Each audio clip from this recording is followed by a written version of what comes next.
और इस वक्त की बड़ी खबर, राजधानी देहरादून में आज क्रिकेट मैच खेलते हुए सीएम पुष्कर धामी को चोट लग गई। खेलते वक्त पिच पर गिर जाने से सीएम धामी के हाथ में चोट लग गई है। बीजेवाईएम 11 और सीएम 11 के बीच ये मैच हो रहा था, जहां सीएम पुष्कर सिंह धामी को हाथ में चोट लग गई है।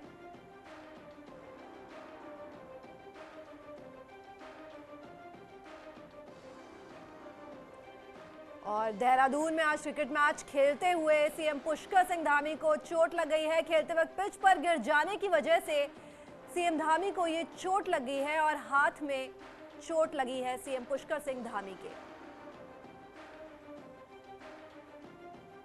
बीजेवाईएम 11 और सीएम 11 के बीच ये मैच हो रहा था और क्रिकेट खेलते हुए सीएम धामी को पिच पर हाथ में चोट लग गई।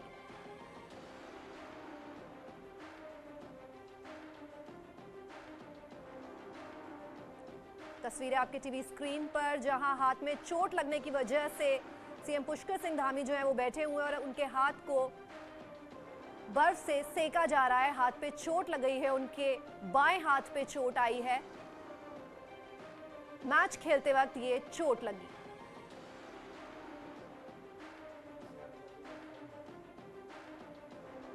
इस वक्त की बड़ी खबर ये देहरादून से, पिच पर गिरने से हाथ में लगी चोट।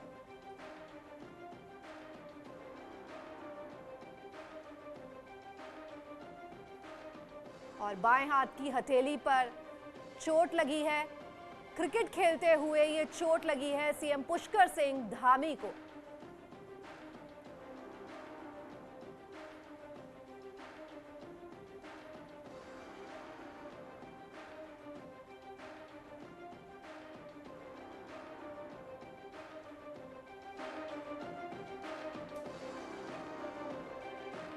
और लगातार जो है उनके बाएं हाथ को आइस क्यूब से सेका जा रहा है, बर्फ से सिकाई की जा रही है। बाएं हाथ पे जो है वो चोट लग गई है। पिच पर गिरने की वजह से सीएम पुष्कर सिंह धामी को ये चोट लगी है। और मैच खेलते वक्त देहरादून में उनके हाथ पर चोट लगी।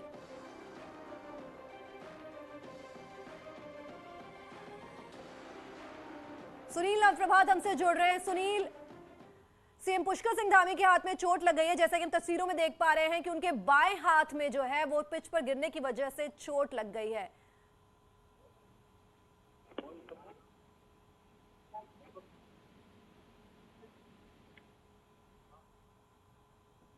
सुनील, क्या आप सुन पा रहे हैं हमें?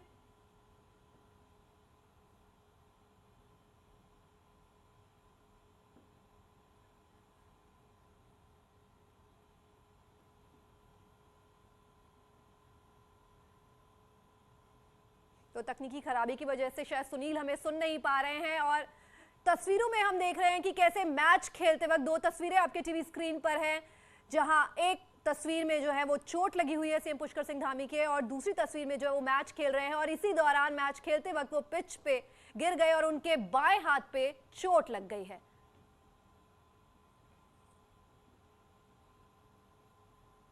बेंगलुरु साउथ से बीजेपी सांसद और बीजेपी जनता युवा मोर्चा के राष्ट्रीय अध्यक्ष तेजस्वी सूर्या को भले ही कुमाऊनी भाषा नहीं आती हो, लेकिन कुमाऊनी गानों की थाप उनको थिरकने से नहीं रोक पाई। देहरादून में सैनिक कल्याण मंत्री गणेश जोशी के आवास पर सोमवार रात तेजस्वी सूर्या ने डांस करते हुए समा बांधा। तेजस्वी सूर्या कुमाऊनी गीत पर जमकर थिरकते नजर आए।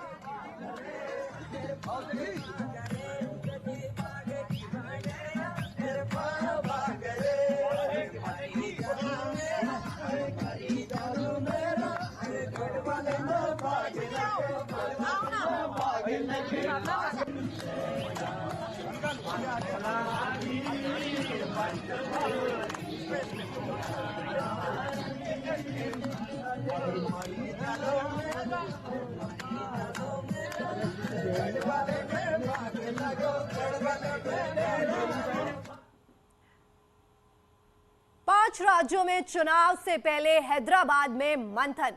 हैदराबाद में आरएसएस कोऑर्डिनेशन कमेटी की बैठक 5 से 7 जनवरी तक हैदराबाद में होगी ये बैठक। आरएसएस प्रमुख मोहन भागवत की अध्यक्षता में ये बैठक होगी।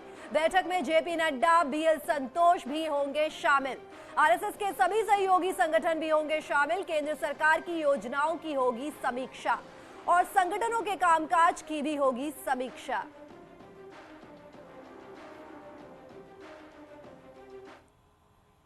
दिल्ली में बीजेपी संसदीय दल की बैठक और बैठक में कई अहम मुद्दों पर हुई चर्चा। 25 दिसंबर को मनाया जाएगा सुशासन दिवस। अटल बिहारी वाजपेयी के जन्मदिन पर यह सुशासन दिवस मनाया जाएगा और सांसदों को अपने क्षेत्र में दी गई अहम जिम्मेदारी। खेल स्पर्धा, बाल बालिका स्पर्धा कराएंगे सांसद। 6.25 करोड़ बच्चों को आंगनबाड़ी से जोड़ने का लक्ष्य। जेपी नड्डा ने बैठक में सभी सांसदों को सभी जिला अध्यक्ष और मंडल अध्यक्षों के साथ संवाद करने को कहा। Election law amendment bill pass हुआ लोकसभा में, उसकी क्यों जरूरत थी देश को? इलेक्शन कमीशन, सुप्रीम कोर्ट ने जो इसके बारे में कहा, उसके बाद में एक स्टैंडिंग कमेटी थी लॉ एंड जस्टिस की, उसने भी कहा कि इसके सुधार की जरूरत है। उसके बारे में पूरा प्रेजेंटेशन किरण रिजिजू जी ने रखा और लास्ट में हमारे राष्ट्रीय अध्यक्ष जी ने हमें संबोधित किया। और अटल बिहारी वाजपेयी जी का जन्मदिन आ रहा है 25 दिसंबर को, सुशासन दिवस के रूप में हम सबको मनाना है, उसके बारे में जिक्र किया। सांसद खेल स्पर्धा, उसके बारे में जिक्र किया।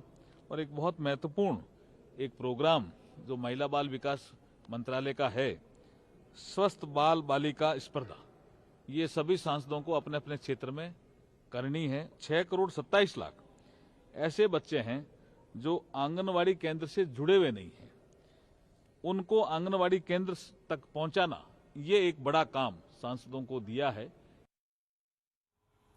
सोमवार को दिल्ली में उपराष्ट्रपति एम वेंकैया नायडू के घर समारोह में पहुंचे एसपी संरक्षक मुलायम सिंह यादव से आरएसएस प्रमुख मोहन भागवत ने मुलाकात की। कार्यक्रम के दौरान मोहन भागवत के साथ मुलायम सिंह यादव बैठे नजर आ रहे हैं। तस्वीर को केंद्रीय मंत्री अर्जुन राम मेघवाल ने अपने ट्विटर अकाउंट पर ट्वीट किया है।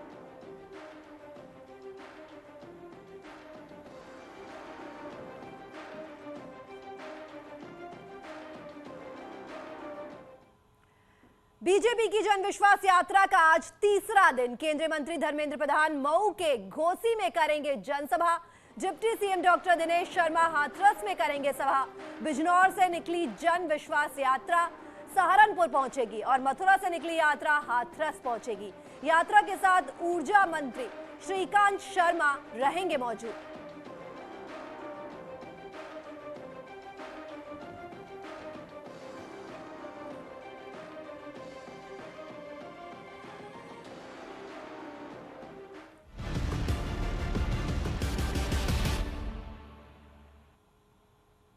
आज प्रयागराज दौरे पर जाएंगे पीएम मोदी। दोपहर 1:15 बजे संगम नगरी पहुंचेंगे पीएम मोदी और मातृशक्ति महाकुंभ में करेंगे शिरकत। पीएम को भेंट की जाएगी भारत माता की प्रतिमा। डिप्टी सीएम केशव मौर्य भेंट करेंगे प्रतिमा और कांसे से बनी 14 किलो की इस प्रतिमा के हाथ में रहेगा तिरंगा।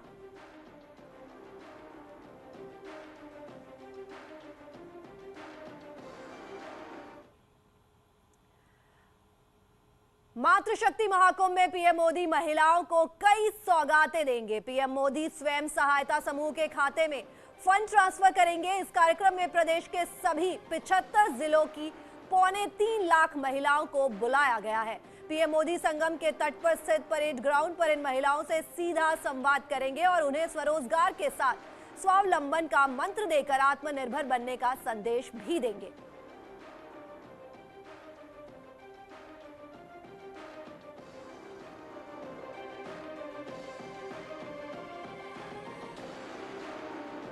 और मातृशक्ति महाकुंभ में पीएम नरेंद्र मोदी महिलाओं को कई बड़ी सौगातें देंगे। पीएम मोदी स्वयं सहायता समूह के खाते में फंड ट्रांसफर करेंगे और उसके साथ ही इस कार्यक्रम में प्रदेश के सभी 75 जिलों की 3.25 लाख महिलाओं को बुलाया गया है।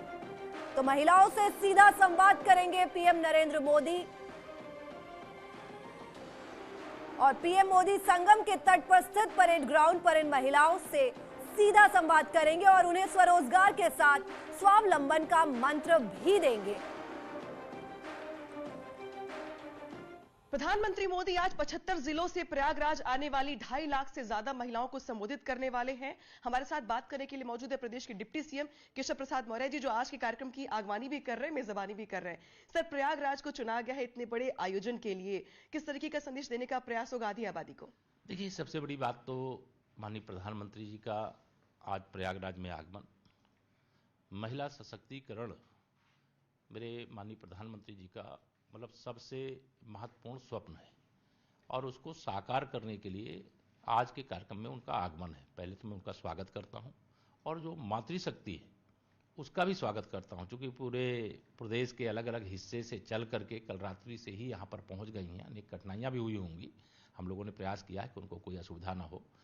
इसके बाद भी भारी संख्या में यहाँ मातृशक्ति आई है, बहनें आई हैं, बेटियां आई हैं और आज का कार्यक्रम यह मैं समझता हूं उत्तर प्रदेश की दृष्टि से, प्रयाग की दृष्टि से ऐतिहासिक कार्यक्रम है जी। प्रधानमंत्री मोदी इसके पहले भी अलग अलग जगहों पे गए, काशी में कार्यक्रम था उनका, उसके बाद बुंदेलखंड में थे, इसके बाद अलग अलग जगहों पे वो जा रहे हैं, लेकिन ये कार्यक्रम खास तौर पर सिर्फ और सिर्फ महिलाओं के लिए है। 2.5 लाख से ज्यादा महिलाएं हैं। चुनाव से पहले महिलाओं की ये संख्या और इनको संदेश देने का प्रयास क्या होगा आगामी चुनाव को लेकर? देखिए, चुनाव तो है, इसमें कोई दो राय नहीं। चुनाव में भारतीय जनता पार्टी ऐतिहासिक विजय की ओर पुनः बढ़ रही है, लेकिन इसके साथ ही मैंने कहा महिला सशक्तिकरण। माननीय प्रधानमंत्री जी जब से देश के प्रधानमंत्री के रूप में शपथ लिए, तब से अगर अब तक आप पूरा दृश्य आपको दिखाऊं तो वह दृश्य जब 2014 में उत्तर प्रदेश में मैं सांसद था, माननीय हमारे अखिलेश यादव जी उत्तर प्रदेश के मुख्यमंत्री थे, लेकिन वह उत्तर प्रदेश के विकास के मार्ग के बैरियर थे, बाधक थे। लेकिन माननीय प्रधानमंत्री जी ने तय किया था कि हम विशेष तौर से गरीब माताओं बहनों को उनको सामर्थ्यवान बनाएंगे, उनको स्वावलंबी बनाने का काम करेंगे और उस दिशा में पहला कदम जो उठाया था वह प्रधानमंत्री जन धन खाते का था, फिर प्रधानमंत्री उज्ज्वला योजना का था, फिर जो उसके बाद प्रधानमंत्री आवास योजना हो, चाहे वह प्रधानमंत्री जी के स्वप्न के हिसाब से स्वच्छ भारत के लिए शौचालय निर्माण का मामला हो, और फिर उससे आगे अब जब कदम बढ़ता है तो प्रधानमंत्री जो आवास योजना है, उस आवास का स्वामित्व जो होता है विशेष तौर से 90% शायद मैं समझता हूं कि महिलाएं ही उसकी स्वामित्व प्राप्त करती हैं। और यहां रुक रहे एक छोटे से ब्रेक के लिए, जल्द लौट रहे हैं।